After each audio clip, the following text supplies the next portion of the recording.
Swing big and save even bigger with our Big League Markdowns at Capital Ford in Santa Fe. This is your shot at big league deals, like a new 2025 Ford F-150 XLT 4-wheel drive Power Boost Hybrid, now up to $9,900 off MSRP, or a new 2026 Ford F-250 Super Duty, now up to $6,100 off MSRP. We're offering up home run deals all day, every day, with these Big League Markdowns at Capital Ford in Santa Fe. Who says time travel isn't possible? That you can't go back 400 years in a single afternoon to a place where free spirits still run free, where things made by hand make memories, where a getaway feels like you're getting a world away.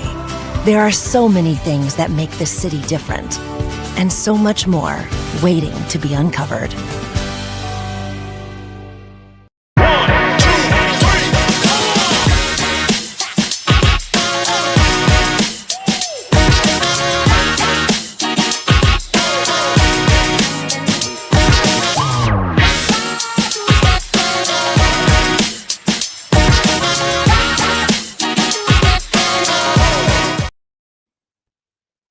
Hey, welcome into the first official GloomCast live stream dedicated to covering the Santa Fe Gloom Futsal Club, here with club owner, creator, inceptioneer, entrepreneur, and the owner, David Fresquez. What's up, dude?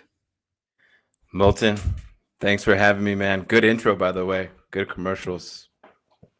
Yeah, I'm glad we were finally able to get something put together. I've been avoiding you the last couple of weeks, man. It's kind of like you've been bugging me to get this started, so it's like, let's just do it. Let me show you how to kick it off. But man, you're wrapping up what, season 3 or season 4 of the Gloom already? I can't believe time has already gone by. But I mean, I remember when this first turned into like a real thing. You had talked about starting it a couple of years ago, and here you are, man. Yeah, so I think one really important thing for our listeners is like we're super homegrown, the Gloom. You know, I mean, thanks to you, Erik, putting all this together. And, you know, we're literally just waiting for like your kids to go to bed, Erik, to do these types of things, you know, and I think it's super cool. And it just speaks to like just like the family environment and just how our lens of how we want to put on our games, how we're looking from like our customers, our fans, families, all of those things. Like we're just trying to put it all together. So, so thank you, Erik, for helping us put all this together. And yeah, we're going into season 4. It's crazy. I don't know if you want to start with just any type of question, but I think the first thing too is always to thank our fans and our players, our coaching staff, Coach Pat, General Manager Sergio, Coach Brazil, our last coach, our first couple of seasons. Just it's amazing how it all comes together, and thanking our sponsors that we have on our banner, you know, Pantry Dose, City of Santa Fe Economic Development, Capital Ford, St. Vincent's, Del Norte, Sam's Club, Mercedes, and our newest one with La Fonda Foundation. Like without your support, none of this happens. And we're just so very thankful that we've had so much just like joy and pleasure in putting on all of these games, all of these live streams, all of these podcasts. So just wanted to give just a lot of gratitude for everybody who stuck with us the last 3 years. Yeah, very cool, man. I mean, you look at all the brands that you just mentioned there, all the ones at the top of the screen. I remember when you started talking about this turning into a real thing and you potentially landing or partnering up with all these local brands. I mean, you and I both grew up in Santa Fe. We roamed the streets. We grew up playing basketball and different sports around Santa Fe. And it's like, those are all brands that we grew up around, that we spent a lot of time with. Our families grew up together. So it's very cool that it's kind of coming full circle. But we put together this live stream for you. I thought it was a good idea. I know that you felt the same way, on just kind of telling more of the Gloom story and being able to connect with local businesses and use it kind of as an economic development driver for just different companies, businesses, small businesses, large businesses around northern New Mexico, but also give this kind of like a sports-centric platform for the youth, and being able to provide I mean, we were in those kids' shoes a long time ago playing sports together, and we had athletes and high school athletes and different programs around Santa Fe to kind of carry us through our youthhood, our childhood. And I kind of feel like that shaped who you and I are today and the adults that we turn into and just general daily citizens. So I think what you're doing is kind of opening the door for providing more for the Santa Fe youth and being able to incorporate businesses and things like that and how it supports it all and how really the Gloom is kind of an economic driver and how the whole ecosystem works together. But enough of me blabbering, man. Let's jump into some questions. I think we wanted to dedicate this first episode to the Gloom story, the inception, like how this came to be. I know that you're in season or heading into season 4. You're trying to plan and figure out how it's going to look for next year. But where did the idea of the Santa Fe Gloom actually begin? When was that moment of like, hey, this is actually a cool idea? How do we bring it to life? Like, how did that all start with you? Yeah, so I think it started with every kid here really in Santa Fe dreaming and believing that they wanted to be a professional athlete and wanted to cheer on a local professional team. I mean, I love the Broncos. Moulton, you love the Unfortunately, Cowboys, right? You love the Cowboys. So, and we grew up in the same town, and but we really didn't have like that one team centrally here in our city to cheer for. We've obviously got the baseball team, the Fuego. So this is kind of just our other form of like, hey, you can cheer for a local team. So I think the Gloom story really just starts with kids and the youth and the dream of playing professional sports and being part of a community of sport and just cheering on a home centric team. So, and to follow up on your question on like, when did I think like we like had it and like when it was kind of like moving forward? I think it was probably that first game of the season when we beat Colorado 8-4, and you were there, Erik, and you saw just how many fans really came out. And it was really that interview that that you gave to me at the very end of the game, and I was just filled with so much gratitude and joy, and just relief that we pulled it off, and it was so much successful, and it worked. so much adrenaline. I actually recall that interview. I think you were like, you had to tone it down because the microphone was just picking up way too much. I'm like, dude, he's totally amped right now. But even before then, I remember having conversations with you. I mean, just about every day, every other day. But this originally started as like maybe an idea to start like an arena soccer team in Yeah, Santa Fe. And I mean, I don't know like if maybe that was kind of maybe the next step for you, but you had to start with the futsal idea, which I had never even heard of yeah. futsal, but now I'm kind of fully accustomed to it because of you. But I mean, how did that whole process shake out? Yeah, so I think this is a long story short, and it probably credits its own 30-minute podcast. It really does, because there's a lot of learning lessons. Um, is the original idea and the way the Santa Fe Gloom originated was Major Arena Soccer League, which is MASL, which is arena soccer, which is another form of soccer. So arena soccer is typically played in arenas played off a board, and it's inside, it's 5v5 played off turf. So that was the original franchise that the Santa Fe Gloom purchased. And we would play teams from Amarillo, Colorado, the New Mexico Runners. And we made an agreement with Mayor Weber that we would bring that team 3 years ago into the city of Santa Fe, and we would play at the Chavez Center inside the arena that has it's the ice skating arena here at the Chavez Center. So that was a great deal. We thought this was exciting, and then as the story goes, the community members, the ice skaters, and the hockey community, they basically said no. They did not want to share the community space with the Santa Fe Gloom.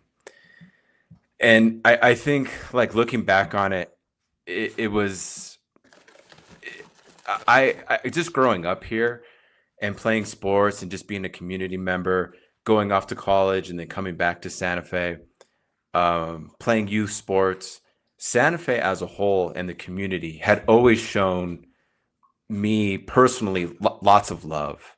And the teams that I was on, the Santa Fe Busters, Capshaw, Santa Fe High, they covered us like we were the New York Yankees. And I just had never felt a community come down on community members like ourselves, or the idea of sport, or the idea of community. I just wasn't aware of that. I didn't think that would ever really happen in Santa Fe, but it did. And so they essentially, they just outnumbered really myself, and we had to go a different direction. Mayor Weber then just basically canceled the plans. I seeked city councilor support and said, like, well, what can we do to make this happen? And I told them my vision for this, which is exactly what's happened the last 3 years. And we'll obviously get into that and how popular the Santa Fe Gloom has been. And the city councilors basically just said, you're out of luck. Like, you're essentially, the way they saw it, I was just kind of outnumbered. And I was going up against 25 years of ice skating and hockey legacy there at the Travis Center. So the idea basically had to pivot to futsal. And so, but some of the things that's a really good learning lesson, I think, for just individuals and business owners is sometimes you do need to pivot your idea. You know, sometimes you do that market analysis, and sometimes the market doesn't bite, or something happens where you just have to kind of change gears a little bit. And so that's what we needed to do. I also think that it provided a lot of motivation for a lot of our Gloom players, myself, to basically say, you know what, like, we think this Gloom idea is really, really good. And we weren't ever really going to give up on it. And that's why we changed the futsal. There was a lot of naysayers, people just saying, you know, like, this Gloom thing, it's not going to work. How can you sell a $15 ticket and make profit? You know, and the Gloom games are free. So obviously it's working. We're not even selling $15 tickets. We're giving away the tickets absolutely for free for the youth, for everybody to come in and see these amazing professional athletes play futsal. So, you know, there was just a lot of just like pushback. So that's really where it started. And it's always going to start with just never giving up. And that's essentially it, I think, in a long story short. Yeah, well, I have a comment for that before we jump into our next question, but I think there's always going to be some level of reluctancy, especially when you have politics involved. You just mentioned that the ice skating and hockey community has been kind of the standard and has been solidified for 20, 25 years, that relationship with the center. So they don't want to offend anybody. They don't want to come in and they're like, here's the new guy in town, the Santa Fe Gloom, and just totally rearrange what they were used to. Yep. Right. But I think after season 3, heading into season 4, you've kind of more than just established that initial footprint, that foundation, and you're slowly kind of building on top of that. You mentioned that the games are free. I don't even think like the Santa Fe Fuego games are free. I think you have to pay for entry there. So you got a unique model. We'll get into a little bit more there. But next question I have is, when you launched the first season, you know, okay, this is all this planning, thinking ahead. How am I going to execute this plan? How am I going to secure sponsors? How am I going to coordinate gym space? How am I going to make sure that I get fans there, concessions? Like, there's a lot of moving parts that make this thing kind of come together that I don't think a lot of people even realize take shape until you actually have to do it. But I mean, what were some of the biggest obstacles that you faced season 1 that people don't realize? Yeah. So, I mean, there's a countless list. I've never really done this before at a Gloom level. Okay. However, I had a lot of good experience playing at Santa Fe High School, playing in sports my whole life, dreaming up these ideas. I also worked for the San Antonio Spurs, just like you did, Erik, with the Isotopes. So we had a pretty darn good idea of like what it takes to put on a sports venue and a sports team and getting people out. I think part of it was, that's a good picture at the Chavez Center. Totally packed. I think some of the obstacles was, obviously renting out a venue space. So that was obviously at the Chavez Center and then at Santa Fe High School. I think that was one. I think two was also introducing, to your point earlier, Erik, what futsal is. People had no clue, right? And I had to explain myself with arena soccer as well. So when you're talking to city officials or to public schools, they're like, what is futsal? What do you mean that you're playing soccer on a basketball court and it's a smaller ball and all of these things, right? So I think that was another obstacle. I think one thing that was really fun for us, I wouldn't say it was an obstacle, but was introducing the Gloom and the name and the branding and what we believe in as a community. I think that was super important. I mean, you and I and others, I mean, we settled on the Gloom after probably 6-7 months of saying, okay, what should we name this team? Why are there dots there? Why is all these things? And we can get into that story too. So just releasing the branding, I think, was really important. I also think, and I think the easy part was finding players. I think that was the easiest part in all of this, because I think Santa Fe and Albuquerque are full of futsal talent. But I think to kind of start off, I think those were kind of the major ones. But now moving into season 4, those are way less now that we have to think about.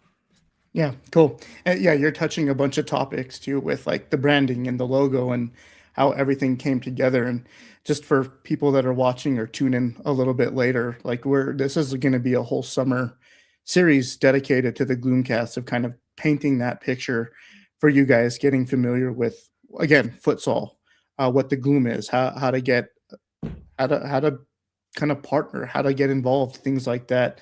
But before we move into the next question, I do want to share a comment. I think David and I both kind of feel like we want people to interact on this live stream. We want people to go ahead and kind of drop in your comments, drop a question in the chat. We'll try our best to get to those questions, those comments, show them on screen. So if you have a question, if you have an idea, I don't think anything's really off limits. The more interaction, the better. So we definitely want to encourage that. But moving into the next question for you, Dave, but right, all this planning, execution, kind of game prep, all the obstacles that you had to overcome. I think one of those bigger obstacles that you alluded to was just the community involvement and getting them to buy into attending games and understanding what futsal is and who exactly are the Gloom. Like we see the logo maybe on some decals around town, or we hear about it on social media, but what was the first major sign that the community, not necessarily like Santa Fe, but maybe the soccer community, Northern New Mexico, was truly buying into the idea of the Gloom? Yeah, I think it was probably this third season when we jam-packed the Chavez Center with it was basically the Northern Soccer Day. We had at least 400 people there, and I believe, let's see, I don't know if that was our baby race at halftime. I'm not sure. But I think it was really this third season. I think the first 2 seasons, it was really just a lot of word of mouth. And then I think we got towards our last game and we weren't doing as much marketing on social media or really anywhere. And I was like a little nervous about the game turnout and the attendance, but people turned out. It was great. The stands were full at Santa Fe High. I think was our last game. We beat Brusa, who was the defending national champions. And it was great. Like it worked out for us. Or a second to last game. But I just think now moving into our season 4, we're finalizing our first game in January at the Chavez Center. So this means we have like 7 or 8 months to really plan out our first game. And that's huge because in the past, it was really like maybe 2 or 3 months that we can plan and market. But now, being that we're going into season 4 and we have just a real, we have our own legacy now at the Chavez Center and Santa Fe High, that we can move forward doing just more community engagement throughout the game. Staying with the fan community and the engagement, I know that you've taken a really strong focus in the youth community. Yeah. But I mean, how would you kind of describe the culture around the youth and how the Gloom has connected with elementary schools? And I know that you kind of a couple weeks ago hosted your first youth Gloom camp. Yeah. What traditions do you think the Gloom and kind of the youth community are starting to form? Yeah, it's a really good question. Really, really important. So I think one thing that Santa Fe is known for is just multi-generational environments. So you're going into like a traditional Santa Fe home and you have all your cousins, all your nephews, grandparents, all of those things. And that's exactly what we want to see at our Gloom games. And you can see those kiddos at the Gloom game having fun. And so what we have is we have a baby race, our annual baby race, which will be our 4th one. And what that is we essentially we line up babies and they race to a finish line. They crawl, so I think that's super fun. The youth coming out with the players before the game. We have our showcase games where the youth players play for free on the Gloom court before the game.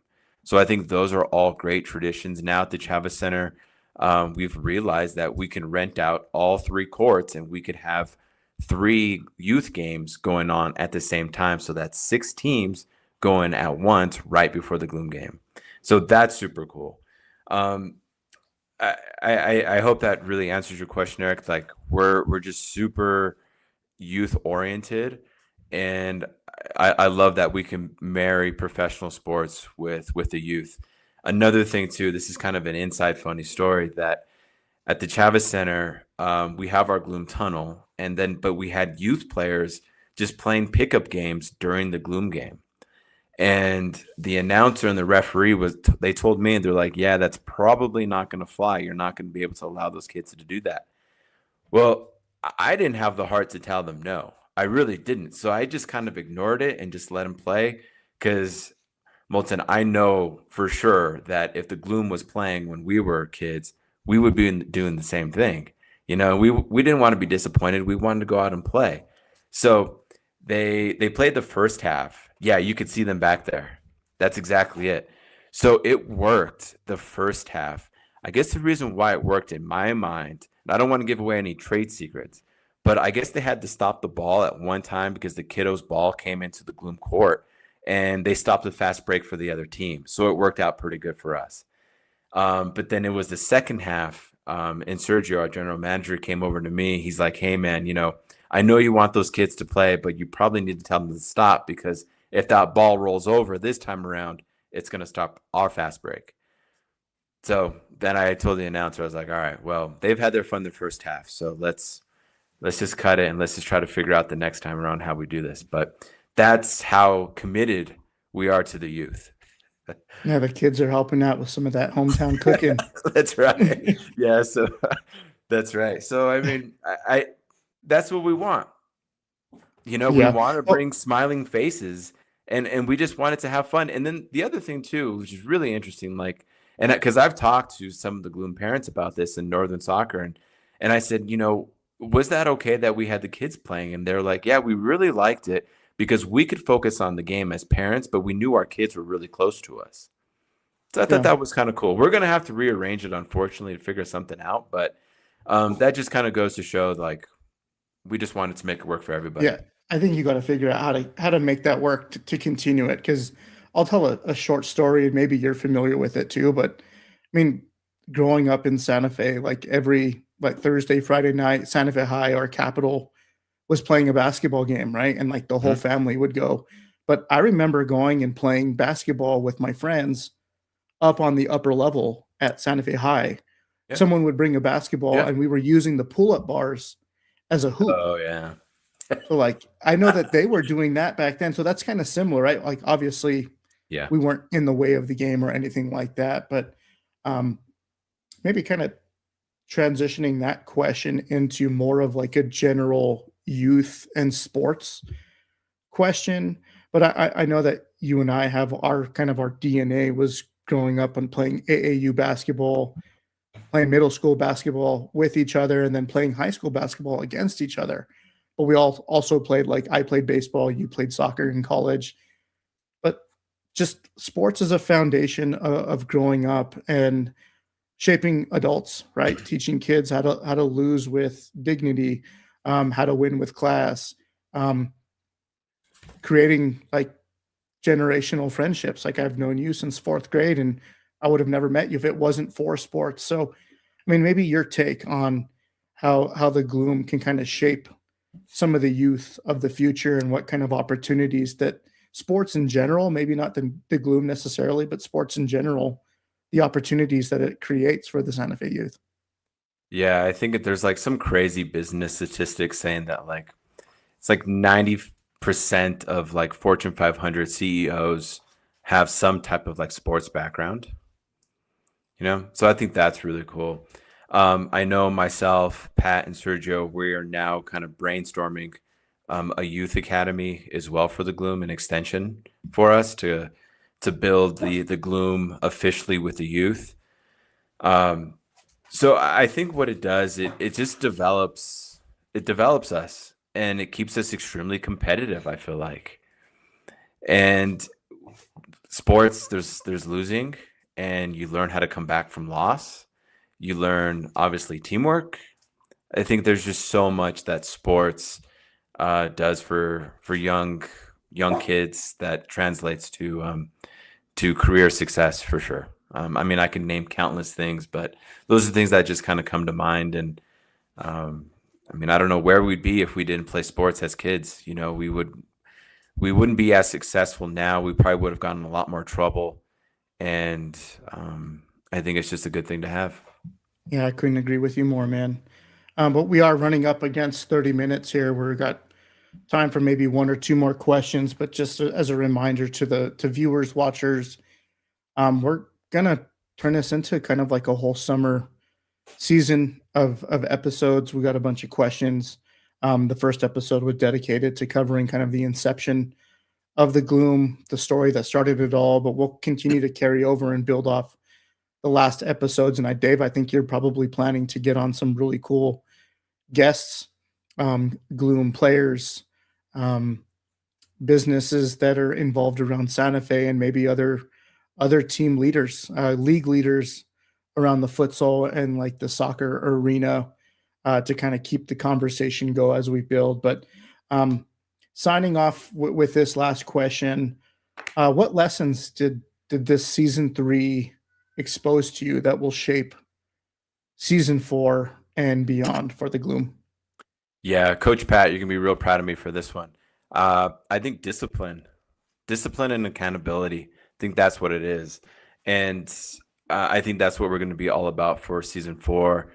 And I can't thank the players enough and the fans for coming out and supporting us. But you're just going to see such a really good state-of-the-art product this season 4. I mean, we can't wait. We have so many things that we're thinking through. And when you're walking into the Chavez Center and watching a Gloom game, you're not going to feel like you're really in Santa Fe per se, because there's just going to be so much excitement. You're going to be feeling like you're at a Denver Nuggets game or like a Broncos game, Cowboys game. It's just going to feel like this is like a really exciting thing for Santa Fe, being that we have so many months to plan for it. So I just think you're going to see just a really well-oiled machine product, and thanks to Sergio and Pat and our players, and just really representing Santa Fe to the best of our ability. Oh, maybe that'll tee it up for the next episode coming to you. I'm not sure which day you're planning for next week, but it'll more than likely be a weekly series that you'll check in here with the Gloom, and I'll be as involved as David will let me. But want to thank everyone for tuning in to the first live episode, the live stream for the GloomCast. Dave, you want to sign us off with any shout outs to your sponsors? Yeah, just thank you all the sponsors. I named you guys out earlier, but thank you so much for your support. Moulton, thank you for your support, and all the fans. Thank you guys. we're super excited for this live stream series and to get you guys a lot of wins in season 4. So tune in. We'll be announcing the next episode probably in the next couple of days when we can get it figured out and scheduled and know when to expect us. But thank you all for tuning in. And until next time, for Erik Moulton and David Fresquez, owner of the Santa Fe Gloom, have a good evening. The moment you step foot in Santa Fe, it beckons you to step out of the ordinary. A city that encourages risk-taking, a palette of perspectives, and cherishes the power of originality. Discover art that breathes, landscapes that come alive, and stories that resonate deep within your soul. It's just one of the things that makes the city different, but there's still so much more waiting to be uncovered. Swing big and save even bigger with our Big League Markdowns at Capitol Ford in Santa Fe. This is your shot at big league deals, like a new 2025 Ford F-150 XLT 4-wheel drive Power Boost Hybrid, now up to $9,900 off MSRP, or a new 2026 Ford F-250 Super Duty, now up to $6,100 off MSRP. We're offering up home run deals all day, every day, with these Big League Markdowns at Capitol Ford in Santa Fe. 1,